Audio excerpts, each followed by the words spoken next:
So we are going to continue from where we left off.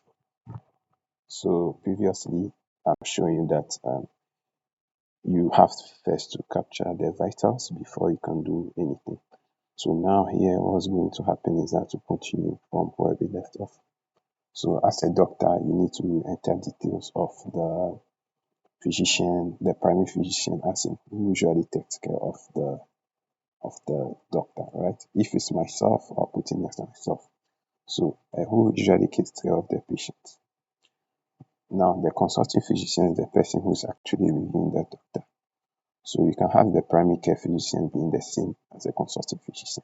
So the consulting reason is it for maybe a regular checkup, right? So you can say a regular checkup and you put in details of the patient's complaint, that's in the main problem. So let's say chest pain. You can put in more details than this, but I decided to do this just to keep things simple. So you click on save.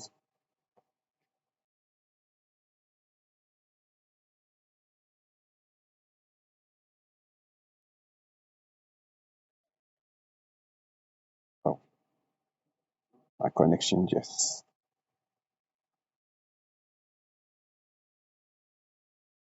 yeah, let's continue from where we left. Right. So what I did initially was to save this. Sorry, I had a internet problem right now, so that's why it left, but we can continue. So what happened was that I captioned these details, and after you save, what happens now is for you to do a lab, right? So if there are any labs that you want the patient to perform, you can start typing the name, right?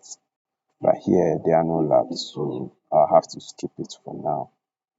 So let's say you want to the patient to even um, request a lab for the patient, right? So what you can even do is that first of all, let me create the lab test.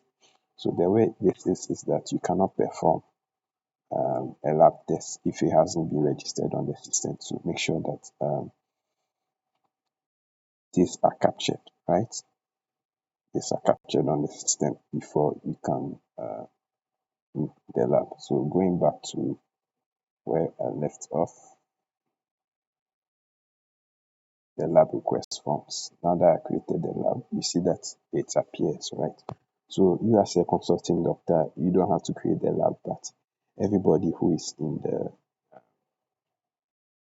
working in the lab department and having the inventory can do that for you. So you just need to type the name of the lab, and when you finish, type once you find the name, then you can click on request. Right. So what happens here is that you've added a lab request. So you can do as request as many lab as you can, right? So after you are done with this, you can click on skip. Now this has to do with the X-rays, right? If you want to request for an X-ray, you can also do that, but we'll skip that for now. Now for the drafts. So what happens here is that you have to specify any drug prescription that you have for the patient, right? And for this to be done, you need to have what drugs in your inventory, right? So always make sure that whosoever is um, managing your inventory has drugs captured, right? So that you don't have to come and create it yourself. So I'm coming to put a dummy drug.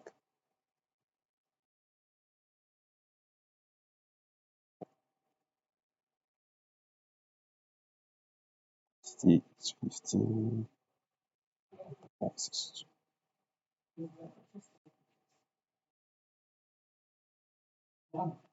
So now what I can do is that I want to prescribe the patient with paracetamol. So I choose the dosage.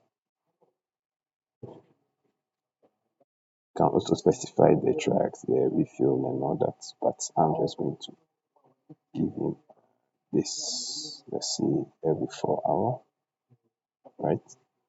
Then I click on prescribe.